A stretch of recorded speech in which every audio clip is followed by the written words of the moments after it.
मोदीजी, तुम्ही म्हणताय पेट्रोल वाचवा आणि तुम्ही मेट्रोमध्ये सफर करा आणि तुम्ही कधीपर्यंत प्रत्येक वेळे ज्या वेळे देशावरती कोणती अशी विकट परिस्थिती येते त्यावेळे तुम्ही काय न करता आणि लोकांकडून अपेक्षा करताय, कधीपर्यंत तुम्ही लोकांची बली घेणार?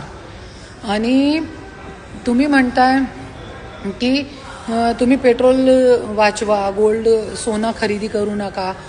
तुम्हाला एक सांगायचं आहे की तुम्ही ते तपोवन विकला अडाणी अंबानीला आणि तिकडचे पेड कापले आणि अंडोमान निकोबार तुम्ही विकला, एअरपोर्ट विकले, पूर्ण देश जे आहे अडाणी अंबानीच्या हातामध्ये गेलेला आहे. तरी पण तुम्ही लोकांपेक्षा तुम्ही अपेक्षा करताय की लोक आपले हक्काची बळी देणार, लोक ट्रेनमध्ये प्रस्थान करणार, असं सगळं तुम्हाला वाटते.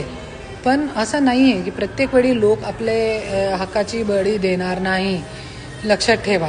आणि तुम्ही पण तुमचे दौरे रद्द करा. तुमचे आमदार खासदारांना सांगा की जास्त आपले पाठीमागे जास्त गाड्यांच्या ताफा फिरू नका.